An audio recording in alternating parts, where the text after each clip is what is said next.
DD किसान, बदलते भारत की शान।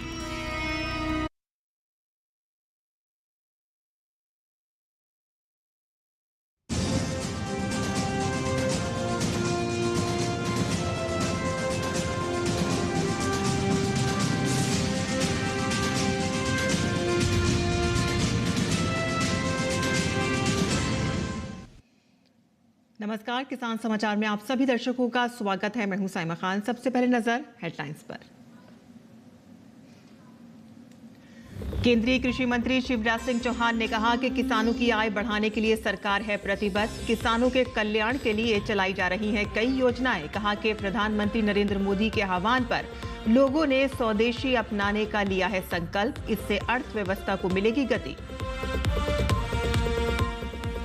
किसानों को अच्छे खाद उर्वरक उपलब्ध कराने, उर्वरक की कालाबाजारी रोकने और नकली उर्वरक पर लगाम लगाने के लिए सरकार प्रयासरत। अप्रैल 2025 से 25 जुलाई 2025 के दौरान मारे गए छापों में जारी किए गए 5,302 कारण बताओ नोटिस। 2,172 लाइसेंस किए गए निलंबित और रद्द। प्रधानमंत्री किसान सम्मान निधि की 20वीं किस्त जारी होने पर देश भर के 9 करोड़ 70 लाख किसानों के चेहरे पर खुशी की चमक। किसानों ने जताया प्रधानमंत्री का आभार। कहा कि इससे उन्हें खेती के कामकाज में मिलेगी मदद। हिमाचल से लेकर उत्तराखंड तक बारिश का कहर। ऊना में बारिश ने तोड़ा 37 साल का रिकॉर्ड। यूपी और बिहार में बारिश से बाढ़ जैसी स्थिति। दिल्ली में रात से बारिश जारी।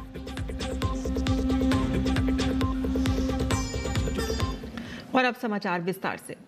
केंद्रीय कृषि मंत्री शिवराज सिंह चौहान पटना में पीएम किसान उत्सव दिवस कार्यक्रम में शामिल हुए। केंद्रीय कृषि मंत्री ने कहा कि किसानों की आय बढ़ाने के लिए सरकार प्रतिबद्ध है। किसानों के कल्याण के लिए कई योजनाएं भी चलाई जा रही हैं। प्रधानमंत्री नरेंद्र मोदी के आह्वान पर लोगों ने स्वदेशी अपनाने का संकल्प लिया और इससे अर्थव्यवस्था को गति मिलेगी। इस कार्यक्रम में प्रधानमंत्री किसान सम्मान निधि की राशि लगभग 21,000 करोड़ रुपया प्रधानमंत्री जी ने डाली है और किसानों के कल्याण के लिए अनेकों योजनाओं का संचालन केंद्र और राज्य सरकार मिलकर कर रही है और किसानों की आय बढ़ाने के प्रयत्न अनवरत जारी है।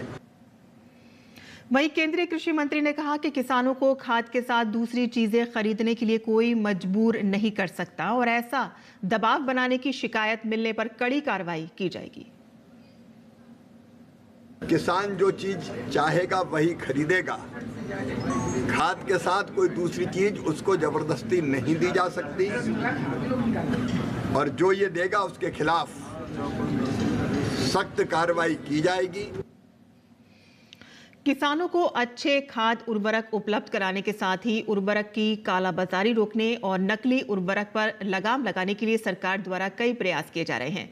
कृषि एवं किसान कल्याण राज्य मंत्री रामनाथ ठाकुर ने बताया कि भारत सरकार ने उर्वरकों की गुणवत्ता सुनिश्चित करने के लिए एक अभियान के तहत राज्य सरकारों को निर्देश दिए हैं। उन्होंने बताया कि सरकार राज्यों, केंद्र शासित प्रदेशों को पर्याप्त मात्रा में उर्वरक उपलब्ध करा रही है और ये सुनिश्चित करना राज्यों की जिम्मेदारी है कि किसानों को उचित स्थान पर और आवश्यकता पड़ने पर पर्याप्त उर्वरक उपलब्ध हो। कृषि राज्य मंत्री ने कहा कि उर्वरक नियंत्रण आदेश 1985 मानकों के अनुरूप न होने वाले किसान भी किसी भी उर्वरक के निर्माण, आयात, बिक्री पर सख्त प्रतिबंध लगाया गया है और राज्य सरकारों को उल्लंघनकर्ताओं के खिलाफ सख्त कानूनी कार्रवाई करने का अधिकार है। उन्होंने बताया कि राज्य सरकारों द्वारा की जा रही कार्रवाई की नियमित निगरानी की जा रही है।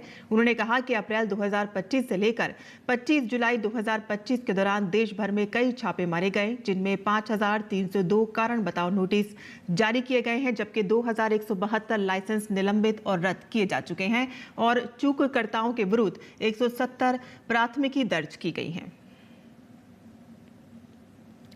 दिल्ली हाट में मेघालय अनानास महोत्सव 2025 का आयोजन किया गया। ये 3 दिवसीय महोत्सव मेघालय के किसानों द्वारा उगाए गए बेहतरीन अनानास की खुशबू और स्वाद का उत्सव था और इस 3 दिवसीय आयोजन में कुछ खास रहा। देखिए हमारी ये रिपोर्ट। दिल्ली हाट में 1 अगस्त से 3 अगस्त तक मेघालय पाइनएप्पल महोत्सव 2025 का आयोजन किया गया है। ये 3 दिवसीय महोत्सव मेघालय के किसानों द्वारा उगाए गए बेहतरीन अनानास की खुशबू और स्वाद का उत्सव है। ये कार्यक्रम न केवल फल प्रदर्शनी है, बल्कि राज्य की कृषि, संस्कृति और ग्रामीण विकास को राष्ट्रीय मंच पर प्रस्तुत करने का एक प्रयास भी है। हमारे देश और विदेश में फ्रेश फ्रूट्स भी हमें भेजने चाहिए, तो इसके लिए हम लोगों ने ये पाइनएप्पल फेस्टिवल से शुरुआत की है और हम चाहेंगे कि हमारा ये पाइनएप्पल जो है मार्केट हो, हमारे देश के लोग इसे एक बार टेस्ट कर पाए। महोत्सव के उद्घाटन समारोह में मेघालय के मुख्यमंत्री के संगमा एवं उनके साथ केंद्रीय मंत्री शिवराज सिंह चौहान भी उपस्थित रहे। केवल पाइनएप्पल नहीं, वहाँ की चाय, वहाँ की कॉफ़ी, वहाँ के जैक फ्रूट, वहाँ की मशरूम, वहाँ के चावल, वहाँ की हल्दी, अलग अलग अद्भुत उत्पाद है। हमें दुनिया में कहीं जाने की ज़रूरत नहीं है। मेघालय के ये उत्पाद देश के कोने कोने में पहुँचे, इसके लिए मुख्यमंत्री जी दिन और रात प्रयत्न कर रहे हैं। महोत्सव में अनानास की कई किस्मों की प्रदर्शनी एवं सांस्कृतिक प्रस्तुतियां भी आयोजित की जाएंगी।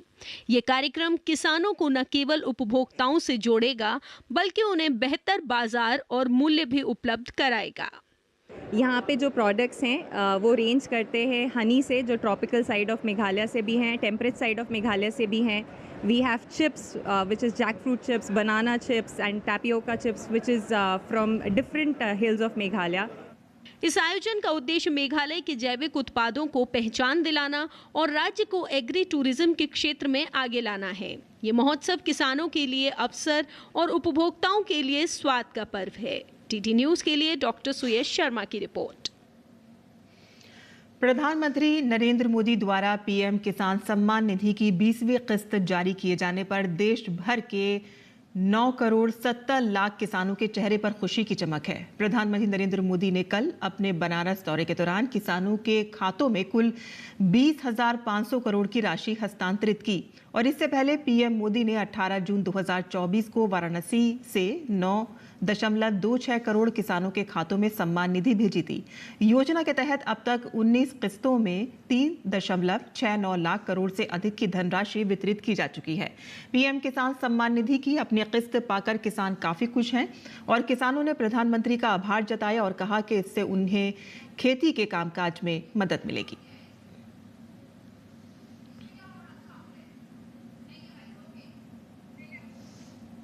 उत्तर प्रदेश में बाराबंकी जिले के लाभार्थी किसानों ने प्रधानमंत्री नरेंद्र मोदी की सराहना करते हुए कहा कि पीएम किसान सम्मान निधि किसानों की जरूरत के समय बहुत काम आती है।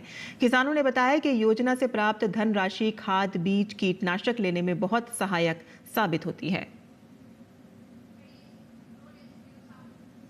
हमारे खाते में माननीय प्रधानमंत्री मोदी जी 2000 रुपये की 20वीं किस्त हमारे खाते में भेजा है। ये हमारे बहुत ही सही समय पे पैसा आया है। हमको खाद की आवश्यकता थी, इसी से हमारे धान में खाद पड़ जाएगी और हम जैसे गरीब लोगों के खाते में जो पैसा आता है वो अपने फसल पे खर्चा करके अपनी फसल को पैदा करते हैं। हमारे खाते में 2000 रुपये आ चुके हैं, जो फसल के लिए बहुत लाभकारी हो रहे हैं खाद वाद लेने में। हमारे खाते में मोदी जी 2000 रुपया भेजे हैं तो हमारे खेती का काम हो जाता है। हमारा परिवार उसे से बहुत बड़ा खुशहाल रहता है। ये मोदी जी का हम धन्यवाद करते हैं। हमारे यशस्वी प्रधानमंत्री मोदी जी ने 2000 रुपये किसान सम्मान निधि किसानों के खातों में ट्रांसफ़र की है। उसके तहत अभी हमारे खाते में जो है यह मोबाइल में आया है। किसान निधि सम्मान निधि प्रधानमंत्री मोदी जी ने भेजा है अभी 2000 रुपये। इससे हम लोगों को बहुत सहायता मिलती है। इससे खाद, कीटनाशक, दवाएं हम लोगों को डालने में आसानी होती है। हमारे फ़ोन में मैसेज आया है 2000 रुपये किसान सम्मान निधि की 20वीं किस्त मिली है और ये हमारे लिए इतने फायदे की है कि हमारे धान में खाद डालने वाली थी, उसका पैसा हमें मिल गया, जिससे हमारी यूरिया की टॉप रेसिंग हो जाएगी। प्रधानमंत्री किसान सम्मान निधि के तहत किसानों के बैंक खातों में 2-2 हजार रुपए की राशि हस्तांतरित की जाती है और ये आर्थिक सहायता किसानों को हर 4 महीने में दी जाती है ताकि वे खेती किसानी से जुड़ी जरूरतों को बेहतर ढंग से पूरा कर सकें। बिहार में भी किसान ये किस्त पाकर बेहद खुश हैं। वैशाली जिले के किसान इंद्रजीत और पटना जिले के अनुज यादव ने किसान सम्मान निधि के लिए प्रधानमंत्री का आभार जताया। किसान योजना से 2000 के सालियाना आते हैं, 6000 पड़ता है। ये खेती बाड़ी होते हैं उसी में लगाते हैं पैसा। धन्यवाद उनको देते हैं प्रधानमंत्री को। प्रधानमंत्री योजना से जो किसान वाला है वो मिलता है तो हम लोग को बड़ी सुविधा होता है। हम चाहते हैं कुछ प्रधानमंत्री जी इसमें और बढ़ोतरी करें। वहीं अजमेर में भी प्रधानमंत्री किसान सम्मान निधि की 20वीं किस्त मिलने से किसान खुश हैं। किसानों के मुताबिक खाते में आने वाली ये राशि उनके लिए काफी उपयोगी साबित होती है। 20वीं किसान सम्मान निधि की जो 20वीं किस्त जारी की है उसमें हमारे खाते के अंदर डायरेक्ट 2000 रुपये आएंगे और इस 2000 रुपये से हम काश्तकारों को बहुत बढ़िया फ़ायदा मिल रहा है। जैसे समय पर हम दवाई लाएंगे, समय के ऊपर हम निराई गुड़ाई का जो पैसा खर्च होगा वो मिलेगा हमको, और जो भी फर्टिलाइज़र लाएंगे उससे हमारे को बहुत बेनिफिट मिलेगा। और माननीय प्रधानमंत्री जी ने जो ये हमारे को सम्मान के रूप में दिया है उसके लिए हम उनको बहुत बहुत धन्यवाद देना चाहेंगे कि हम काश्तकारों को उन्होंने एक सम्मान के रूप में, जैसे हाथ फैलाने के हिसाब से नहीं दिया, उन्होंने एक सम्मान के रूप में हमारे को ये जो राशि दे रहे हैं। वहीं मोहाली में भी किसानों के चेहरे खिले हुए नजर आ रहे हैं। प्रधानमंत्री किसान सम्मान निधि की 20वीं किस्त जारी होने के बाद मोहाली में किसान प्रधानमंत्री नरेंद्र मोदी का आभार जता रहे हैं। ਮੈਨੂੰ ਮੋਦੀ ਦੀ ਕਿਸ਼ਤਾਂ ਜੀ ਬਰਾਬਰ ਆ ਰਹੀਆਂ ਜੀ ਤੇ ਮੈਂ ਕੋਈ ਦਿੱਕਤ ਨਹੀਂ ਹੈ ਜੀ। ਅੱਜ ਦੀ ਤਰੀਕ ਹੈ ਜਿਹੜੀ 20 तरीक ਦੀ किस्त मेरी आ चुकी है। ਅਸੀਂ ਬਹੁਤ ਧੰਨਵਾਦ, हम बहुत धन्यवाद करते हैं मोदी सरकार का। बहुत बहुत शुक्रिया। 2000 रुपये आ रहे हैं जेड़ा साडा, इसका बहुत फ़ायदा है हमको। मोदी जी ने जो ये काम किया 2000 रुपये वाला, इसमें से जितना हम पैसे हम काम आए इस सीज़न में, थोड़ा 2000 में यूरिया चरियों पर स्प्रे करनी है और कोई फसल का देन करना जिमीदार ने, उसका बहुत फ़ायदा है। वहीं उत्तराखंड के देहरादून में पीएम किसान उत्सव दिवस का भव्य कार्यक्रम आयोजित किया गया, जिसमें मुख्यमंत्री पुष्कर सिंह धामी बतौर मुख्य अतिथि शामिल हुए। इस अवसर पर कृषि मंत्री गणेश जोशी ने कहा कि प्रधानमंत्री सीमाओं के साथ साथ खेती की भी रक्षा कर रहे हैं। किसानों के लिए ये योजना एक सुरक्षा कवच है। 2014 से प्रधानमंत्री जी ने देश की कमान संभाली है, तो जितनी चिंता सीमा पर बैठे हुए जवान की करते हैं उतनी क्यों भाई भारत के किसान की करते हैं, तो हमारा अन्नदाता है। और आज 20वीं किस्त उन्होंने बनारस से जारी की है और हमारे प्रदेश के भी 8 लाख से अधिक किसानों को इसका लाभ मिला है। और जो किसानों की आय दुगनी करने की बात मोदी जी करती हैं, उस दिशा में ये एक बहुत सार्थक कदम है। इसके लिए मैं प्रधानमंत्री जी का विशेष आभार व्यक्त करता हूँ। वहीं कार्यक्रम में उपस्थित किसानों ने भी खुशी जाहिर की और प्रधानमंत्री का आभार व्यक्त किया। उन्होंने कहा कि हमें जो धन राशि मिलती है उससे बीज, खाद और सिंचाई के खर्च में बहुत मदद मिलती है। प्रधानमंत्री नरेंद्र मोदी जी की देन है कि नया भारत, नई योजना, कभी आज तक किसी किसान को सम्मान निधि का नियम जारी नहीं हुआ और ये मोदी जी की देन है जो किसान को 2000 रुपये, 6000 रुपये साल में प्राप्त होते हैं, जिससे उसका आर्थिक सहयोग मिलता है। किसान सम्मान निधि का भरपूर फायदा मिल रहा है और हमें इसे अपनी आगामी फसल में लगाने के लिए मदद मिलती है। हम पीएम प्रधानमंत्री नरेंद्र मोदी का बार बार हृदय से धन्यवाद अदा करते हैं। पीएम किसान सम्मान निधि योजना के तहत किसानों की आजीविका को मजबूत करने और कृषि विकास को बढ़ावा देने के लिए समय समय पर वित्तीय सहायता प्रदान की जाती है। पीएम किसान सम्मान निधि की 20वीं किस्त से किसान कितने खुश हैं, इस पर किसानों से खास बातचीत की हमारे संवाददाता गिरीश निशाना ने। प्रधानमंत्री किसान सम्मान निधि योजना के तहत 20वीं किस्त किसानों के खाते में आई है। हम दिल्ली में मौजूद हैं, यहाँ हम किसानों के साथ हैं, बात करते हैं। सर, किस तरह देखते हैं पीएम किसान? देखिए, आज जो 20वीं किस्त आई है वो बहुत ही सौभाग्यशाली है, क्योंकि जब प्रधानमंत्री जी ने इस योजना को शुरू करने से पहले जब हमें खाद और बीज की आवश्यकता पड़ती थी, जब पैसा नहीं होता था, तो हम जो कच्ची मंडी के अंदर अपना अनाज देते थे वो साहूकार पूरे के पूरे पैसे हमारे ले लेता था और हमें कुछ नहीं मिलता था, क्योंकि वो 5%, 10% सैकड़े ब्याज पर हमें पैसा लेना पड़ता था। आज जब हमें खाद की आवश्यकता पड़ती, बीज की आवश्यकता पड़ती फसल के टाइम पर, तो प्रधानमंत्री जी द्वारा हमें जो योजना दी जाती है वो हमारी किस्त हमारे सीधी बैंकों में आती है, जिसमें कोई बिचौलिया नहीं है। आज जैसे ही उन्होंने इस योजना को शुभारंभ किया तो हमारे अकाउंट के अंदर जो पैसा था वो आ चुका है। प्रधानमंत्री जी का बहुत बहुत धन्यवाद करते हैं। दिल्ली में बहुत छोटे छोटे किसान हैं, कोई 1 बीघे का किसान है, कोई 200 गज का है, कोई 2 बीघे का है, 2 एकड़ से ज़्यादा तो किसी के पास ज़मीन है ही नहीं। तो 2000 रुपये भी एक छोटे किसान के लिए बहुत मायने रखता है। आज हमारे धान की जब फसल है उसमें दवाई मारनी है तो 2000 रुपये में हमारा बहुत फ़ायदा होता है, और हमें ये लगता है कि मोदी जी किसानों के लिए बहुत अच्छा काम करते हैं। माननीय प्रधानमंत्री द्वारा जो किसान सम्मान निधि के रूप में 20वीं किस्त जारी की गई है, ये एक राशि नहीं, एक किसान के लिए प्रोत्साहन भी है।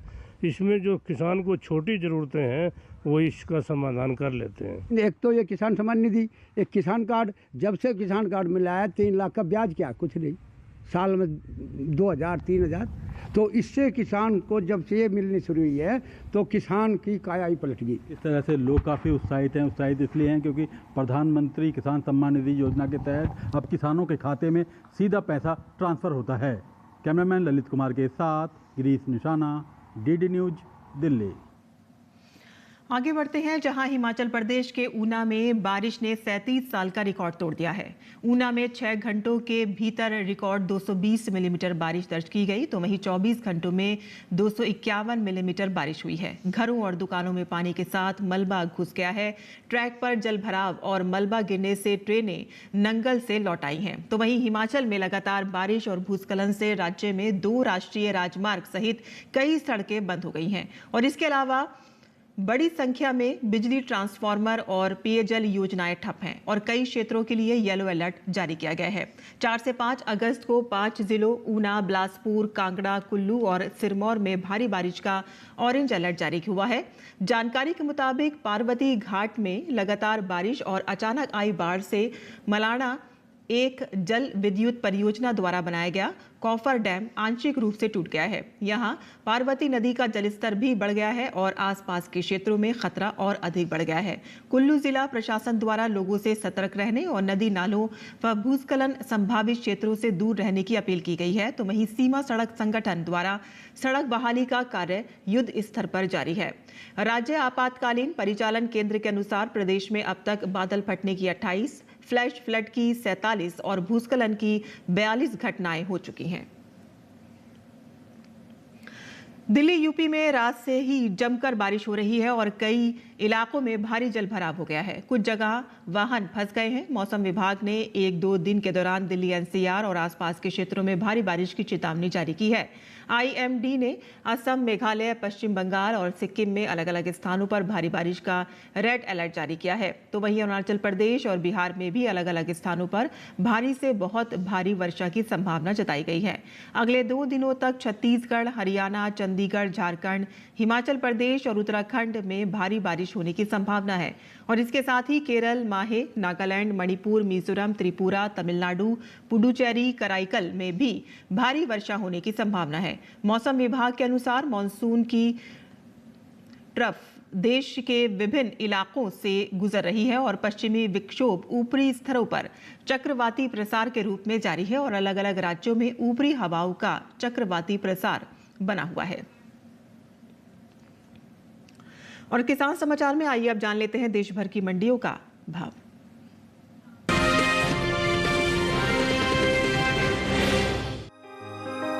मंडियों में टमाटर के औसत भाव कुछ दिन पहले 2000 से 3000, प्रति क्विंटल पर चल रहे थे, जिसमें अब खासी बढ़त देखने को मिल रही है।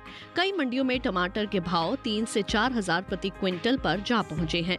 फिलहाल शनिवार को टमाटर की आवक ज्यादातर मंडियों में सामान्य है।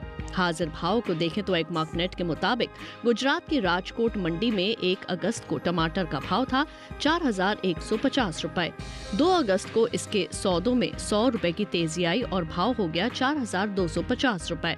हालांकि राज्य की ही बरूच मंडी में इस दौरान टमाटर के भाव स्थिर रहे। यहाँ 1 और 2 अगस्त को टमाटर 3,000 रुपए पर बिका, जबकि हरियाणा की पानीपत मंडी में इस दौरान टमाटर के सौदे गिरावट के साथ हुए। 1 अगस्त को यहाँ टमाटर का भाव रहा 2,500 रुपए। 2 अगस्त को इसके सौदे 500 रुपए लुढ़क कर 2,000 रुपए पर हुए। वहीं बात उत्तर प्रदेश की मंडियों की करें तो यहाँ की हाथरस मंडी में शनिवार के दिन टमाटर का भाव रहा 3,660 रुपए। अलीगढ़ मंडी में भाव रहा 3,700 रुपए। फिरोजाबाद मंडी में टमाटर 3,870 रुपए पर बिका, जबकि राज्य की ही रायबरेली मंडी में टमाटर के सौदे 3,400 रुपए पर हुए। भारत में टमाटर की खेती बड़े पैमाने पर होती है। देश के 7 राज्य ऐसे हैं जो मिलकर कुल टमाटर उत्पादन का करीब 75% हिस्सा देते हैं।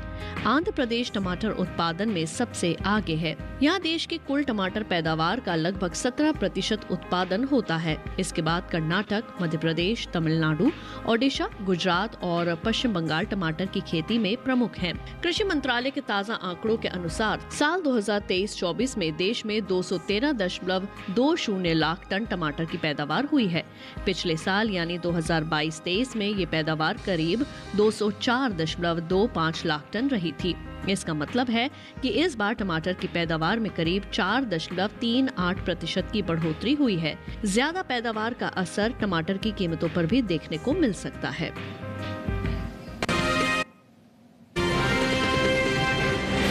और अब बात कर लेते हैं मौसमी खेती की। किसान इस मौसम में कैसे रखें अपनी खेती का ख्याल, आइए देखते हैं। नमस्कार, आप देख रहे हैं डीडी किसान। मैं हूं एआई कृष और आज हम भारत के विभिन्न राज्यों में होने वाली खेती किसानी से संबंधित सलाहों के बारे में पूरी जानकारी देंगे। हिमाचल प्रदेश के उच्च पर्वतीय समशीतोष्ण क्षेत्र में राजमा और सब्जियों की निराई करें और जरूरत के अनुसार सिंचाई करें। यहीं मटर में फल छेदक कीट को नियंत्रित करने के लिए 1.5 किलोग्राम कार्बेरिल को 750 लीटर पानी में घोलकर प्रति हेक्टेयर छिड़काव करें। यहाँ अगर पत्ता गोभी और फूल गोभी में पत्तों के अंदर की ओर मुड़ने की समस्या दिखे तो 500 ग्राम सूक्ष्म पोषक मिश्रण को 200 लीटर पानी में घोलकर छिड़काव करें। हिमाचल प्रदेश के मध्यम ऊंचाई वाले इलाकों में खीरा, टमाटर, बैंगन और शिमला मिर्च के खेतों से जल निकासी की व्यवस्था करें। टमाटर और बैंगन में कीटों के नियंत्रण के लिए कीटग्रस्त फलों को हाथ से चुनकर नष्ट करें। वहीं शिमला मिर्च में धब्बा रोग से संक्रमित पत्तों को हटाकर नष्ट करें। हिमाचल प्रदेश के उपपर्वतीय और निचले इलाके में धान और मक्का के अलावा खीरा, स्क्वैश, करेला, लौकी, टमाटर और बैंगन जैसी सब्जियों के खेतों में जल निकासी की व्यवस्था बनाए रखें। हिमाचल प्रदेश के उच्च पर्वतीय उपसमशीतोष्ण आर्द्र क्षेत्र में भी खीरा, भिंडी, फ्रेंच बीन्स, टमाटर, बैंगन, शिमला मिर्च और मिर्च जैसी फसलों में जल निकासी बनाए रखें। यहीं पत्ता गोभी, फूल गोभी और ब्रोकोली की नर्सरी की तैयारी करें। नर्सरी को बारिश से बचाने के लिए उसे ऊंचे बेड पर लगाएं और प्लास्टिक शीट से ढकें। इसके अलावा यहां मौसम साफ रहने पर राजमा और रागी के खेतों में निराई गुड़ाई करें। उत्तराखंड के भाबर और तराई क्षेत्र में बारिश के पूर्वानुमान को देखते हुए धान में खरपतवार नाशक का प्रयोग फिलहाल टालें। इसके अलावा यहां गन्ना और मक्का के खेतों में जल निकासी की उचित व्यवस्था करें। भाबर और तराई क्षेत्र में ही मूंग और तिल की बुवाई के अलावा मूंगफली में निराई और रासायनिक छिड़काव जैसे कार्य स्थगित करें। उत्तराखंड के पहाड़ी क्षेत्र में धान और रागी की निराई हाथ से करें। खेतों की मेड़ों को मजबूत करें ताकि बारिश का पानी बह न जाए। टमाटर के फलों को मिट्टी से सीधा संपर्क न होने दें। यहीं फूल गोभी की बुवाई को फिलहाल टाल दें। इसी तरह कृषि और किसानों से जुड़ी हर महत्वपूर्ण जानकारी के लिए हमारे साथ जुड़े रहिए और देखते रहिए डीडी किसान। धन्यवाद।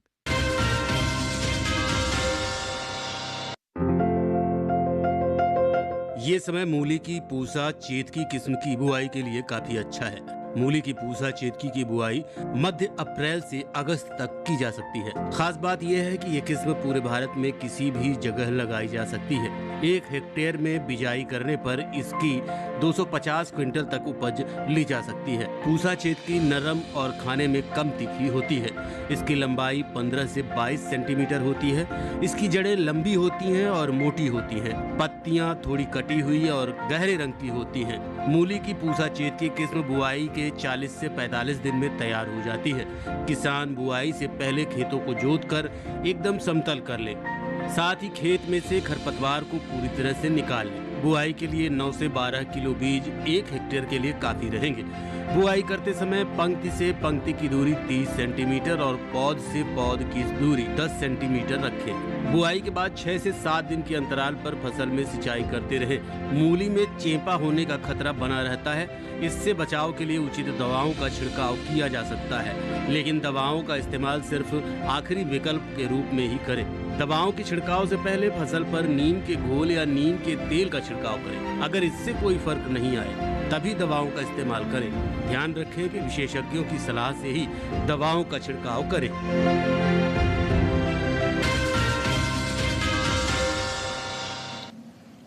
और खेती किसानी के साथ साथ आइए नजर डाल लेते हैं कुछ और महत्वपूर्ण खबरों पर। खास खबर में चुनाव आयोग ने बिहार के नेता प्रतिपक्ष तेजस्वी यादव के उस दावे को सिरे से खारिज कर दिया है जिसमें उन्होंने कहा था कि SIR की पहली लिस्ट में उनका नाम नहीं है। चुनाव आयोग की ओर से दी गई जानकारी के मुताबिक तेजस्वी यादव का नाम मतदाता सूची में मौजूद है। भारत को स्पेन से 16 एयरबस C-295 सैन्य परिवहन विमानों की अंतिम खेप प्राप्त हो गई है। ये विमान स्पेन के सिवेले में भारतीय राजदूत दिनेश के पटनायक और भारतीय वायुसेना के वरिष्ठ अधिकारियों की उपस्थिति में सौंपे गए और इसकी डिलीवरी समय से 2 महीने पहले की गई है। उत्तर प्रदेश में ड्रोन के जरिए दहशत फैलाने वालों पर राज्य सरकार सख्त हो गई है। मुख्यमंत्री योगी आदित्यनाथ ने कहा है कि ड्रोन से दहशत फैलाने वालों पर गैंगस्टर एक्ट लागू किया जाएगा और जरूरत पड़ी तो NSA भी लगेगा। दिल्ली की मुख्यमंत्री रेखा गुप्ता ने कहा कि इस बार विधानसभा सत्र 4 अगस्त से शुरू होकर 8 अगस्त तक चलेगा। इतिहास में पहली बार दिल्ली विधानसभा अब विधानसभा होगी जो पेपरलेस होगी। दिल्ली पुलिस ने सुरक्षा कारणों से 16 अगस्त तक राजधानी में पैराग्लाइडर, हैंग ग्लाइडर और हॉट एयर बैलून जैसे पारंपरिक हवाई प्लेटफॉर्मों की उड़ान पर प्रतिबंध लगा दिया है। किसान समाचार में आज के लिए बस इतना ही। अनुमति दें। नमस्कार।